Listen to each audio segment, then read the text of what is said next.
Isang masamang espiritu naman ang nagpahirap kay Saul. Sinabi sa kanya ng kanyang mga lingkod, pinahihirapan kayo ng isang masamang espiritu galing sa Diyos. Kung gusto po ninyo, ihahanap namin kayo na isang taong mahusay tumugtog ng alpa. Kapag pinahihirapan kayo ng masamang espiritu, patugtugin nyo siya upang maaliw kayo. Sinabi ni Saul, sige, ihanap ninyo ako. Isa sa mga lingkod na naroon ang nagsabi, si Jesse na isang taga Bethlehem ay may isang anak na magaling tumugtog. Siya po ay matapang na mandirigma, mahusay magsalita, at magandang lalaki. Nasa kanya si Yahweh. Kaya nagpadala nga ng sugo si Saul kay Jesse at ipinasabi, papuntahin mo sa akin ang anak mong si David, ang pastol ng iyong mga tupa. Ganun nga ang ginawa ni Jesse. Pinagdala pa niya si David ng isang sisidlang puno ng alak, isang batang kambing at isang asnong may kargang tinapay upang ibigay kay Saul. Naglingkod si David kay Saul at nagustuhan niya ito, kaya ito'y ginawa niyang tagapagdala ng kanyang sandata. Ipinasabi ni Saul kay Jesse, bayaan mong maglingkod sa akin si David sapagkat napamahal na siya sa akin. At tuwing dumarating kay Saul ang masamang espiritu mula sa Diyos, kinukuha ni David ang alpa at tinutugtugan niya ang hari. Si Saul naman ay naaaliw, umaalis sa kanya ang masamang espiritu at siya ay gumagaling. At nawa, ang hiwaga ng kwentong ito ay maging kagalingan ng espiritu nating lahat sa po na ating mga mahal sa buhay. Let's take a look at the chemistry of Saul's depression. This time I'll be reading from the contemporary English version, the same story. 1 Samuel 16:14 to 15. The Spirit of the Lord had left Saul, and an evil spirit from the Lord was terrifying him. It's an evil spirit from God that's frightening you, Saul's officials told him.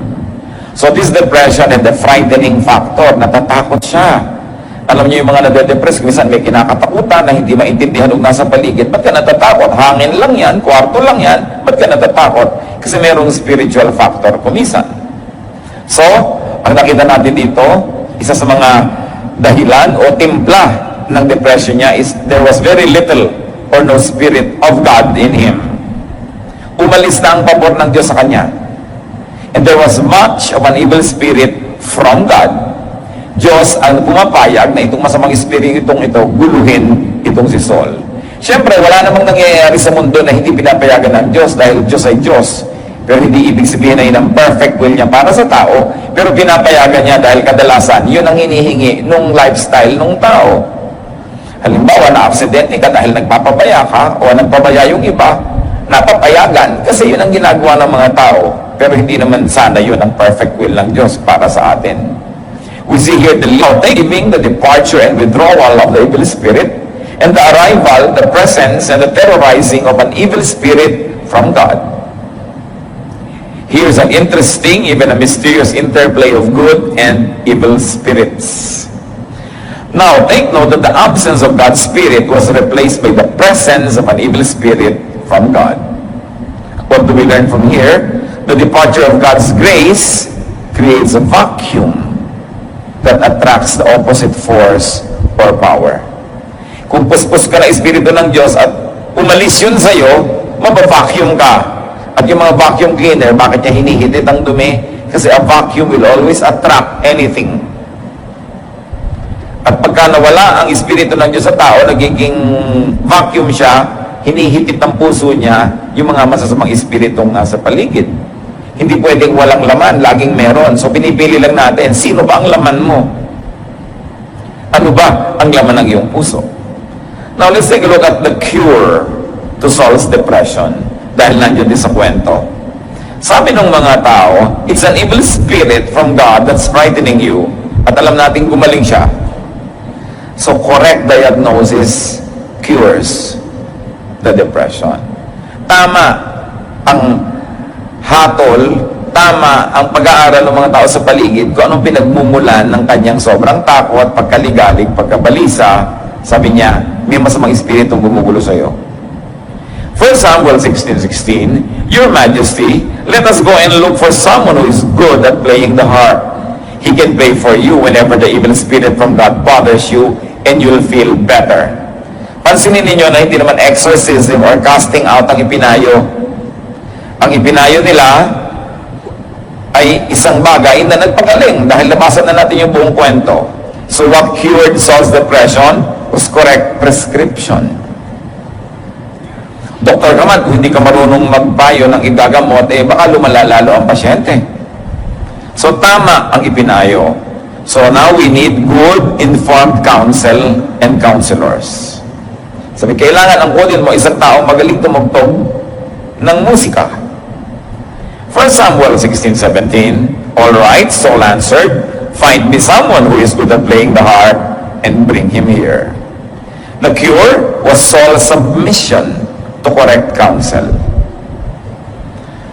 Kung may matinong nagpayo, maganda ang payo, ang pagsunod doon ang magiging daan para gumaling ang isang karamdaman. And there was cooperation from his part. Hindi sabihin, ano palagay nyo sa akin? Nasisiraan? Ano palagay nyo sa akin? Blah, blah, blah. Sabi niya, o sige, humanap kayo. Kung yan ang tingin ninyong mabuti at natikwen sa akin. 1 Samuel 16:18, a man named Jesse who lives in Bethlehem has a son who can play the harp. One official said, he's a brave warrior, he's good-looking, he can speak well, and the Lord is with him. So what brought healing? A fitting therapist. Tugma, akma, bagay na therapist o dadaanan ng kagalingan patungo sa pasyente. At ano kanyang mga katangian? He was skilled at playing the harp. Siguro kung bakit siyang tumugtog, sinto-sinto na to, baka lalong mabalisa ang pasyente. He was brave. Hindi lang matapang bumunta sa giyera, kundi matapang humarap sa isang taong depressed, matapang naharapin ang dilim at lalim ng gabi, kahit kumisan may mga pangambaka at takot, buo ang loob. Yung mga taong buo ang loob, malaking blessing sa mga taong nasisiraan ng loob. Kaya ikaw ay matapang o pinipilit mo maging matapang ka for the sake of somebody na nanghihina ang loob, ministry yun sa iba. Yun namang nagduduwag-duwag at lalong nagpapakaduwag-duwag na nga, ikaw yung may ministeran, ikaw ang tutulungan tuloy. Kaya pumipili ka, ako ba yung magiging problema dito? Ako ba yung sosolve ng problema? And he was good looking. Siyempre naman, nakakagaling naman yung pagtiningnan mo, nade-depress ka, naaalala mong may Diyos. No? Yung maayos, neat, mabango, no? Neat na malinis, nakakatulong talaga. And someone who speaks well. Meron naman, kukuhanan ka lang ng blood pressure, ang taas. Ninervyos ka na lalo. Alam niyo, pagkuha ng blood pressure, ministry yan. Pag nakita mo ang taas, sasabihin ng pasyente, ano, mataas-taas ng kaunti, mag-relax kayo at mababayan. Hindi, nakakita na kayo ng ganun kukuha ng blood pressure? Sura, iba yung, dahil sa kanya, kaya namatay yung pasyente. You speak well. Ibig sabihin, magaling ka magbitaw ng salita, nakakapagpahupa ka ng kalooban, yung galit, nawawala yung galit, yung natatakot, nagkakaroon ng assurance, gano'n na magalang magsalita. Ministry ang pagsasalita. Nagsasalita pa lang tayo, may gumagaling na o may nalumalala. Kuminsan man, pupuntahan yung pasyente, ang payat mo, para ka ng bumo. Dumalaw ka pa. Quiet ka na lang. So, para yata ang naglulus ka ng konting weight. You know, you soften the impact of anything that is unnice. And then this person, among others, and the best of all is that he was anointed. The Lord is with him, according to Scripture. Now, Samuel, 1 Samuel 16:21-22. Because of the qualities, Saul liked him much that he put David in charge of carrying his weapons. Not long after this, Saul sent another message to Jesse. I really like David. Please let him stay with me. So napaka-pleasant na kanyang pagkatao, masarap siyang kasama, nahulog ang loob sa kanya ng hari. He was likable. It's important to be likable. Kaya maraming Pilipino, liked, sought after nurses, therapists, caregivers. No? Kasi mga malalambing, kumisa kahit bola, no? At least, sumasarap ang pakiramdam ng pasyente. Yung may ngiti at caring, very important yan sa pagpapagaling. Now, what else contributed to the cure? Available, helpful, and cooperative supporters. Yung mga tao sa paligid niya, binigyan siya agad ng tamang payo. Kailangan mo, musician, na may itsura, magandang magsalita, buo ang loob, at higit sa lahat, anointed ng Diyos. Now, 1 Samuel 16:23, whenever this evil spirit from God bothered Saul, David would play his harp. So what contributed to the cure here? A willing and able therapist. Meron kasi willing pero hindi able. May able pero hindi willing. This one is an able and a willing therapist. Kung nag-aalaga kayo ng may sakit yung kamag-anak, inaalagaan nyo na rin lang, ngumiti na kayo. Pwede rin namang sumimangot, pero pwede rin ngumiti. Ginising kayo madaling araw dahil merong kailangan. Gumising din naman kayo, napuyat na rin lang kayo, ba't hindi nadagdagan ng ngiti? Bakit sisimangutan pa? Gumising na rin lang naman kayo. Lubusin na. Kailangan able and willing. Kung bisa tuloy ang pasyente, pagka sinisimangutan mo na, pagka hindi masyadong emergency yung case niya, hindi ka na tuloy inaabala, hindi ka na tinatawag dahil nang hihina na ang loob na abalahin ka dahil dinidiscredit sa iyong facial expression. Kung kayo nakabantay, duty, ito yung oras ko magbabantay ako, decide to be cheerful. You are there anyway. Lubusin na. Lalo nating gawin ang sarili natin na daluyan ng Espiritu at pagpapala ng Diyos patungo sa ating binabantayan o inaalagaan. And there was balancing therapy. All the good qualities of the therapist balance the deficiencies of the patient. Plus, good music. Ang totoo, yung musika, ang pinaka-main ingredient ng therapy na ito. Therapy through the arts. Kaya sa ospital, maganda sana nakikita mo mga magagandang tanawin, mga bulaklak, mga naglalaro, mga masasaya. Kung minsan naman sa ospital, yung pag nakapakong Kristo, ang makikita mo sa harap mo, no? Although ipinapaalala sa iyo na oo, namatay siya para sa iyo, pero kamatayan pa rin yung kaharap mo kahit pa nga 3 araw lang yun na naganap sa kanya. Kaka-depressed. Dapat magagandang tanawin, magandang tugtog, no? Hindi yung iyakan sa tabi, may namamatay pala sa tabi mo, nakaka-stress yun, no? Kung may ubo ng ubo-ubo ang gabi, hindi mo malaman kung maawa ka o maiinis ka na dahil puyat ka na rin. Kaya napakahalaga na nakakapagpahinga yung may sakit. Napaka-importante na kung kinakaya natin, mag-ipon-ipon ka naman para pag napa-hospital ka, medyo tahimik yung kakalagyan mo.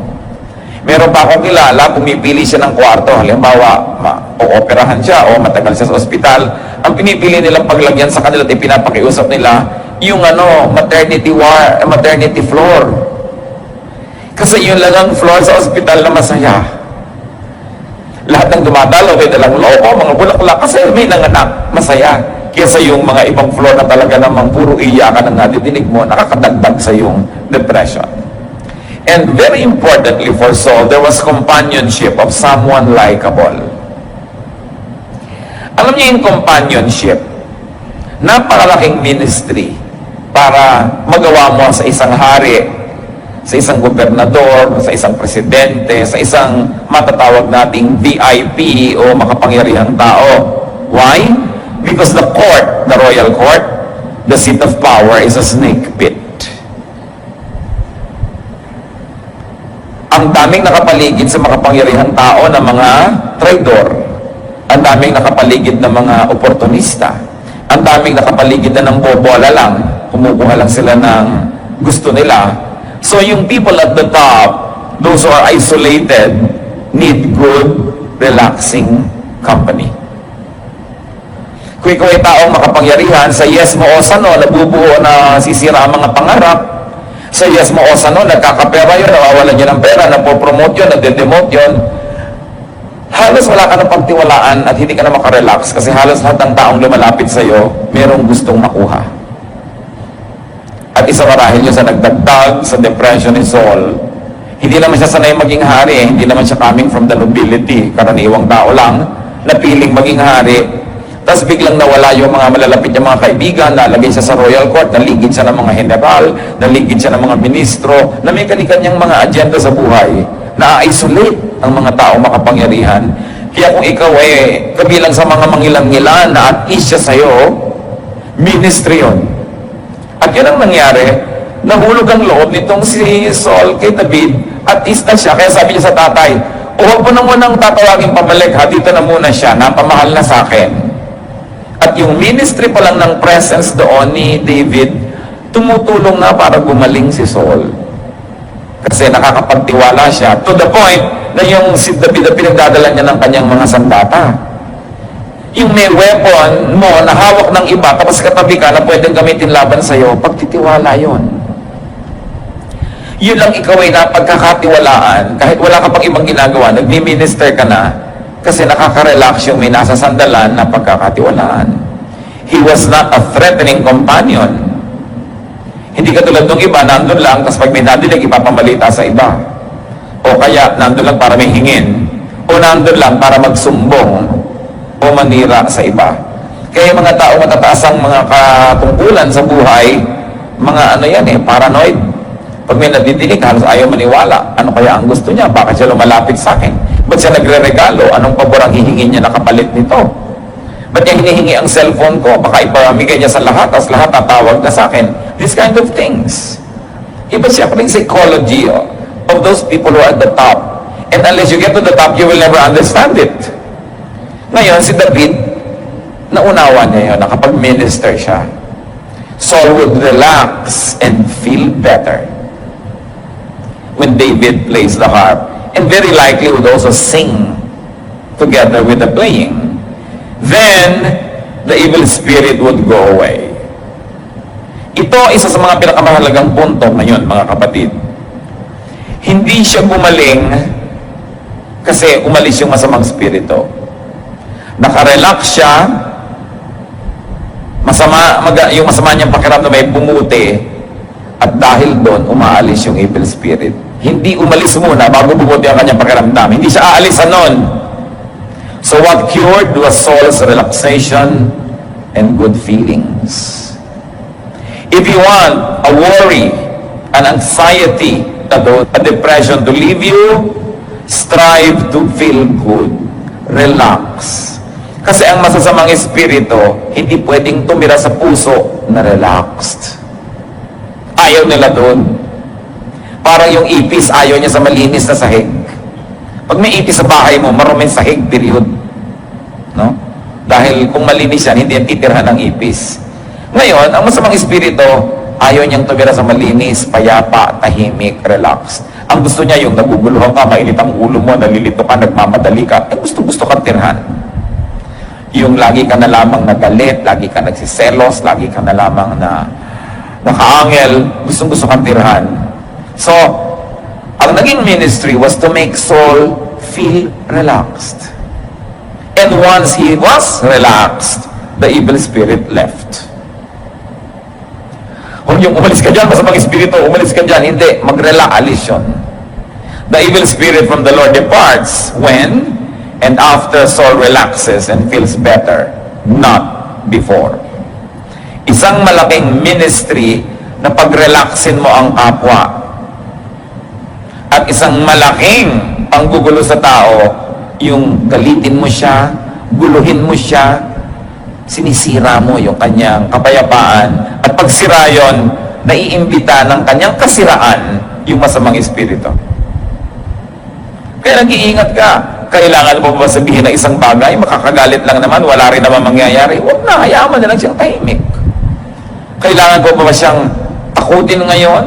Ang saya-saya ng party, ang saya-saya niya, bihibihira magsaya. Nabalitaan mong merong nasunog na bahay ang kamag-anak niyo dun sa Matnog. Sa kalagitnaan ng party, sasabihin mo pa, nasunog ang bahay niya sa Isabel. Sunog na, sunog na, tapos.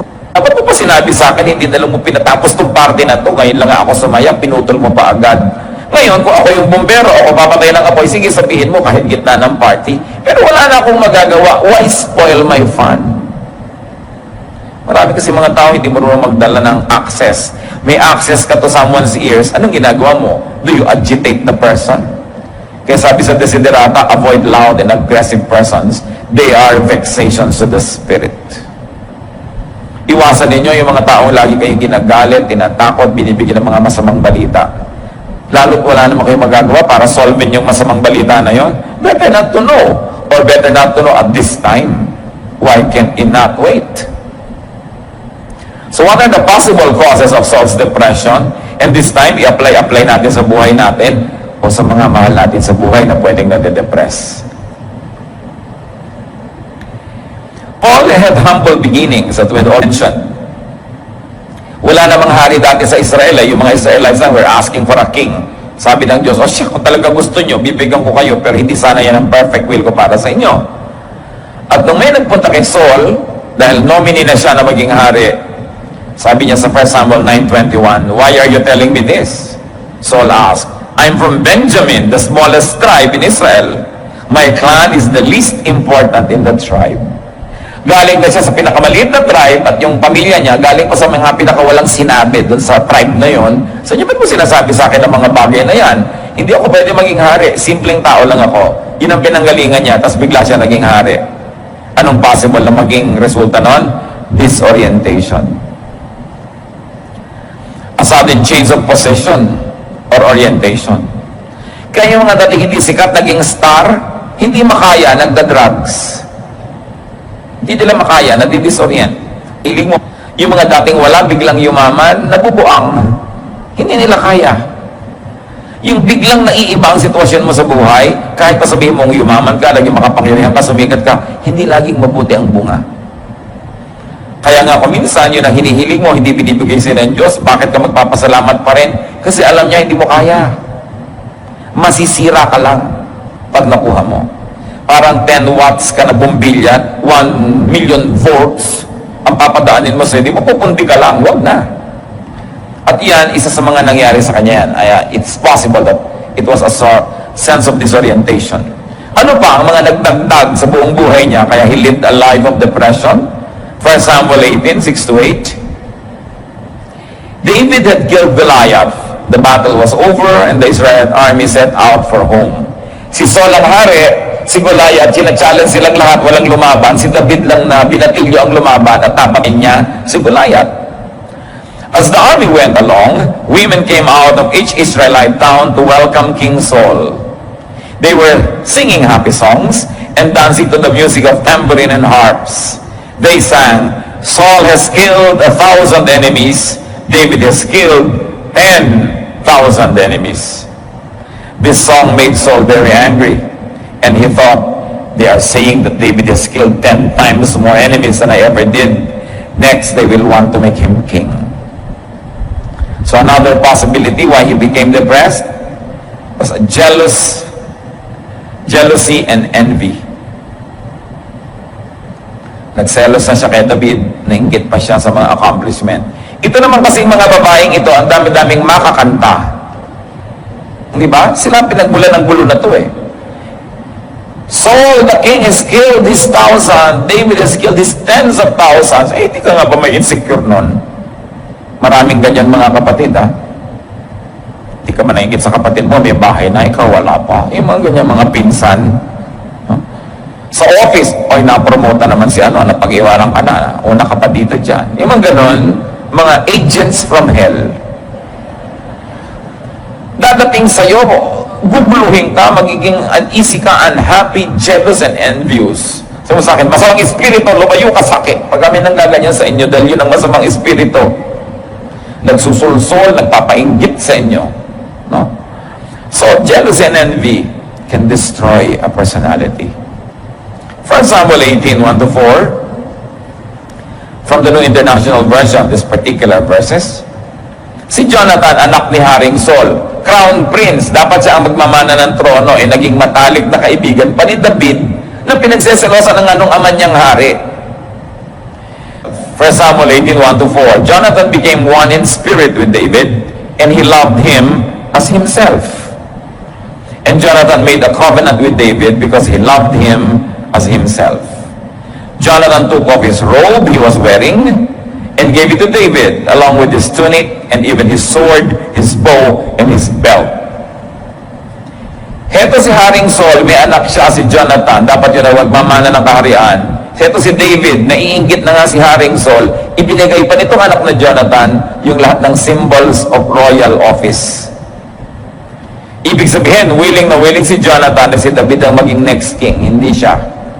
Ibinigay niya yung mga espada niya, mga balabal niya na sagisag ng kanyang pagiging crown prince. Anong mararamdaman mo ngayon na itong sarili mong anak, hindi mo kakampi at kakampi pa nitong taong sa palagay mo ay aagaw ng trono mo? So what contributed to the depression? Isolation and separation from people who mattered, especially family. Marami po mga tao ngayon na de-depress kasi kahit may pamilya, ang feeling nila isolated sila and separated kasi hindi sila paborito, hindi sila mahal, hindi sila binabate, hindi sila nireregaluhan. Nadadagdagan yun over time hanggang mapuno yung puso ng laso ng feeling of isolation and separation. Kaya tayo may pananagutan din not to make people, especially those we have an obligation to be close to and to love, kasi pamilya natin, we should not make them feel isolated. They could be depressed. Ito naman pamilya ni David. Siyempre, isa pang anak na babae, napangasawa pa ni David. Itinago pa ngayon itong babaeng ito sa tatay niya, yung kanyang asawa, nung hinahabol at gustong saktan, parang wala nang kakampitong si Saul. So biglang tingin, para siyang kontrabida, pero ang totoo, biktima siya dito. 1 Samuel 20, 30-31, Saul was furious with Jonathan and yelled, "You're no son of mine, you traitor.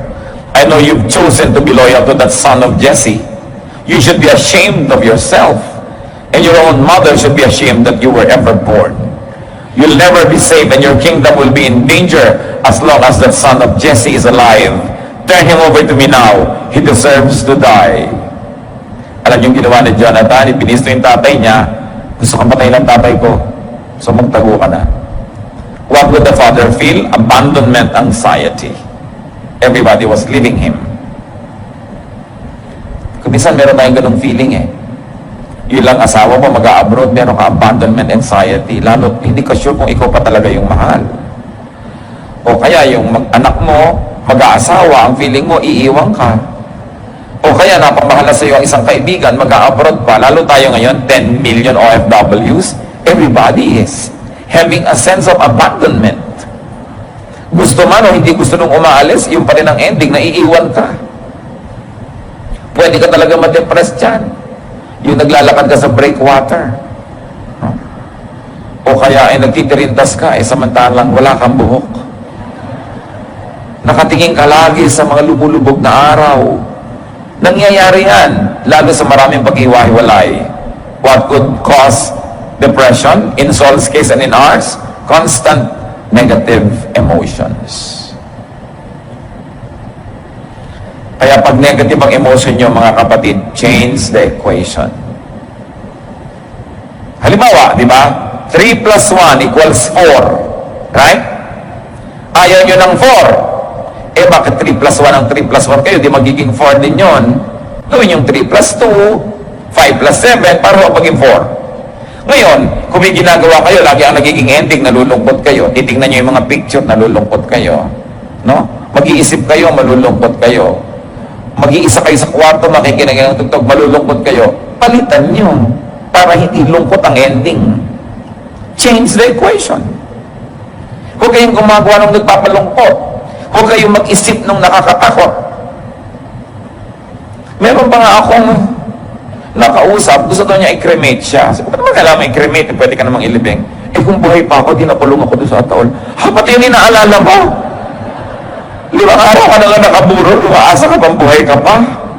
Pero, hindi ko lang pwede sabihin mo niyang isipin, naiisip niya Right? So, dapat ikaw magdisiplina sa sarili mo na huwag mong isipin ang mga bagay na yan. Pag may dumarating sa iyong espiritu na nakakatakot, nakakanervyos, nakakalungkot, pwede palayasin mo agad. Change your thought. Change the channel. Lumabas ka ng bahay, mag-jogging ka, kumanta ka, maligo ka, mamalansya ka, do something, change the equation. Hindi mo pwedeng alagaan yung lungkot kasi talagang hindi ka niya naiiwan. Kung nalulungkot ka, nag-iisa ka sa kwarto, di magsama ka. Walang tao, magsama ka ng mga manok. Kahit sino, magsama ka dyan. So, basta ibahin mo dapat. Huwag kang papayag, kapatid, na yung negative emotion mo nakatira sa'yo. Palayasin mo yan. Kasi sisirain ka niya. But the cause of depression, especially Saul, was the departure of God's Spirit and favor. Which is probably not what we experience naman. No? Yun ang mga nauna. Genesis 6, 5 and 3. The Lord saw how bad the people on earth were and how everything that they thought and planned was evil. Then the Lord said, won't let my life-giving breath remain in anyone forever. So may pagsasawa din ng Diyos. So hindi ko papayagan na ito espiritu ko nasa tao forever, mamamatay siya. Hindi siya pwedeng mabuhay forever, tas ganyan siya. So ganun din yun, pag laging hirap na hirap yung espiritu ng Diyos na nasa iyo, kasi nakakainis yung mga feeling mo, nakakatakot, nakakalungkot, ang ugali mo, ganito, aalis ang kanong anointing ng Diyos. Hindi niya titiisin yun. Ayoko na. At gano'n ang nangyari kay Saul, nilayasan siya ng espiritu, at ang lumipat ay yung nag-aabang. Sabi niya, umalis lang dito ang espiritu ng Diyos, ako lilipat dito Nilipatan nga. Tuwing inaalisan siya nung anointing presence. Hindi naman permanent may mga moment lang na nawawala yon. Parang tayo din, yung lungkot na, parang kung isang hangin na dumadapo lang naman. Yung mga panandali ang mga sobrang depression. Bakit naman kung lungkot-lungkot mo sa gabi, ba't pag umaga na, biglang wala na, iba na uli. No? Sandali lang. Kaya ang mahalaga, pag dumadating ang depression, mga kapatid, lungkot, takot, just survive it. Dahil may bukas at may bukas, pero mamaya at mamaya, maiiba at maiiba yan. Pag naiba na yung lakad ng planeta, yung posisyon niyan, naiba na yung oras, naiba na yung liwanag, maiiba yan. Ang mahalaga, huwag kang sumabit at huwag kang madamit sa oras na yon. Survive it. Change the equation. Think happy thoughts. Perspire, exercise, do something para mawala yung isip mo sa iniisip mo. Lesson dyan mga kapatid, para hindi tayo alisan nung presensya ng Diyos na yon. We should make our heart and mind a suitable temple or sanctuary for God's Spirit. Di ba nililinis mo ang bahay pag may bisita, nililinis mo ang ospital pag may pasyente, linisin mo ang isip mo para yung Diyos doon magtira. Kasi ayaw niyang tirhan yung marumi. Alam nga, gustuhan niya yun. Could you or someone close to you be depressed? Could you or someone close to you be a candidate for depression? Ang dapat gawin, check your chemistry. Like we check the chemistry of Saul. Is there little or no Spirit of God? You know what you should do. Is there much of an evil spirit from God? You know what you should do. Be filled with God's Spirit. Ephesians 5:18, don't destroy yourself by getting drunk, but let the Spirit fill your life. Punuin mo ang puso mo, ang isip mo ng Espiritu ng Diyos, salita ng Diyos, mga awiting maka-Diyos, mga isiping malinis, mga hangaring maganda, lalayasan ka ng depression. Do not leave space for evil. Ephesians 4:27, don't give the devil a chance. Listen, brothers and sisters. Tuwing galit ka, nagsiselos, naiinggit, stressed, tense, you are giving the devil the chance. Kaya malapit ako magalit, teka muna, mag-relax ako, hindi ako magagalit. Kasi pag nagalit ako, sasamantala ng dyablo. Kakapit. Kasi may nakakapitan. Alam niyo yung laro na agawan ng buko, na niliguan ng langis? Diba? Ang hirap kasi wala ka makapitan. Ganun ang taong payapa, tahimik, malinis ang kalooban, hindi mahawakan ng dyablo. Walang mahawakan Pero tuwing kayo may galit, may inis, may sumpong, may kung ano, may mga lumalabas na mga parang hawakan dyan. Hawak na hawak ka, controlled ka. Kaya sabi, don't give the devil a foothold. Control yourself. Huwag ka magpapalit ay saya. Avoid disorientation. Kung sumisikat ka, yumayaman, stay grounded. Para hindi ka malito. Avoid jealousy and envy. Appreciate what God gives you. Appreciate what God gives to others. Avoid isolation and separation from people and family, which means we should be pleasant so people don't leave you. And very importantly for us who are not depressed, give companionship. Huwag niyong babaliwalain ang depression ng iba. Nalulungkot ako Ba't ka naman nalulungkot? Ang saya-saya nga. Nalulungkot siya. Irespeto mo yung feeling niya. Hindi mo pwedeng baliwalain yon. Ba't ka natatakot sa ipis? Ipis lang yan. Tapos tatapakan mo pa yung ipis, dudurug-durugin mo pa sa harap niya. Takot siya. Ikaw hindi. Pasalamat, hindi ka takot. He will never diminish or minimize the fears of others just because it is not your fear. Every feeling is valid, even if it is not your feeling. iba, ba't ka na in love dyan? Ang pangit-pangit. Eh, sa in love siya, nagagandahan siya. Valid yung feeling niya kasi yun ang feeling niya. Laban mong maging masaya. Kasi pag masaya ka, syempre hindi ka madedepress. Hindi ka madaling hawakan ng dyablo. Yung nalulungkot ang mas madaling i-manipulate. Kaya mga kapatid, let's be kind. May nagsasaya, hayaan natin. Hindi ko sintunado lang ang pagkanta niya ng My Way, babarilin mo na. Hayaan mo na. Diba? Kaya nga siya kumakanta doon at hindi sa recording studio kasi doon lang siya kumanta. Pag may nagsasaya, pwede niyong pagbigyan nyo na. Hindi niyo naman alam kung napakaraming lungkot na pinagdanasan niya at ngayon lang nga sumaya eh. Iinisin mo pa. Discipline your mind to think of what makes you feel good. Parang yung kanta ni Julie Andrews sa pelikulang The Sound of Music, yung My Favorite Things. Sabi niya, when the bee stings, when the dog bites, when I'm feeling sad, sabi niya, I simply remember my favorite things and then I won't feel so bad. So isipin niyo mga ganon. Philippians 4:8, keep your minds on whatever is true, pure, right, holy, friendly, and proper. Don't ever stop thinking about what is truly worthwhile and worthy of praise. When you think of your husband, think of what is worthy of praise, not is what is worthy of criticism. Pwede kang pumili kung sasaya ka o lulungkot ka. Ecclesiastes 8:15, so I think we should get as much out of life as we possibly can. There is nothing better than to enjoy our food and drink and to have a good time. Then we can make it through this troublesome life that God has given us here on earth.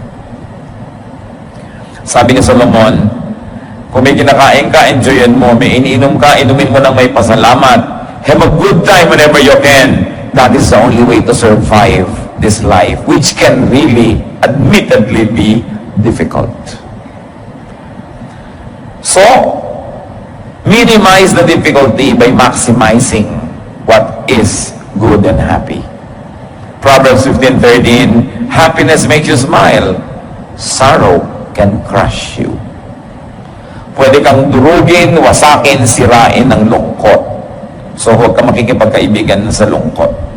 James 4:7, surrender to God, resist the devil, and he will run from you. Sabi, iwasan mo lang, tanggihan mo. Aalis yan, hindi ka pwedeng pilitin ng demonyo. So, bakit nandito 3 araw na? Kasi pinapayagan mo. Pero pag tumanggi ka, hindi siya pwedeng pumili. Aalis at aalis siya. Resist the devil and he will run from you. Resist the evil spirit. Resist the temptation. Resist the sadness. Do not be a victim of your own imaginations. Meanwhile, those who are not depressed, be kind. Minister to those in the court, in the seat of power. Mahirap yung may mataas na posisyon. And when depressed, seek godly and correct diagnosis and prescription. Submit to good counsel. Find a fitting therapist. Hindi lang yung gusto mo, yung mabuti ang epekto sa iyo. A therapist who will help change your chemistry. Sinisikap natin na maging ganon para kung dumating ang panahon na meron tayong mahal sa buhay na nangangailangan ng sasandalan, masandalan naman tayo. Ginagawa natin goal sa buhay na hindi lang maging independent. Ginagawa natin na maging super strong, super okay, para pag dumating ang panahon na sobrang nanlulumo ng hihina ang nasa paligid, maski sandali, makasandal sa atin. So always qualify yourself to be a good therapist. Continue to improve your skills. Do things well. Be available. Be able. That is a ministry. Napakahalaga yung handa ka sa ganon. And above all, get and stay anointed. For other people's sake. Pagka-anointed ka, nakakapag-minister ka sa mga tao, pero pagka winaldas mo yung anointing na yun at nawala, di ba nalugi yung mga tao? Kaya isang kabayanihan to stay anointed not only for yourself, but because you are useful to others. Dahil napapakinabangan ka. Teacher ka, magpupuyat ka, tapos walang quality yung teaching mo bukas. No, be qualified to teach well, sleep early, strive to be healthy, para ang teaching mo maganda because it affects people. Driver ka, makikipaglasingan ka, bukas, puyat ka, nabangga ka, namatay yung mga pasahero mo, di ba pananagutan yon? Meron tayong pananagutan sa isa't isa. Kung ano man ang tungkulin mo sa buhay, gawin mong mabuti para yung siya pinaglilingkuran mo, magandang service ang makuha nila. Hindi yung pinupuyat mo sarili mo, pinapagod mo, ang babatuloy ng quality ng yung service. Pinaghahandaan mo ang oras sa iyong pagtatrabaho, kaya nagpapahinga ka sa tama. Hindi yung aantok-antok ka. Pag nagkamali ka, maraming nadadamay. Be available, be helpful, and be cooperative to the needy. Now, as we have already appreciated, good, relaxing, and enjoyable company balances and heals. Be a good, enjoyable, and healing companion. Lalo yung mga may asawa, ganito ba kayo sa inyong kabiyak? Are you a good, enjoyable, and healing companion? Mga mister, baka naman nagsashopping yung misis nyo, wala kayong ginawa kundi madaliin. So, hindi kayo enjoy.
Kasama noon.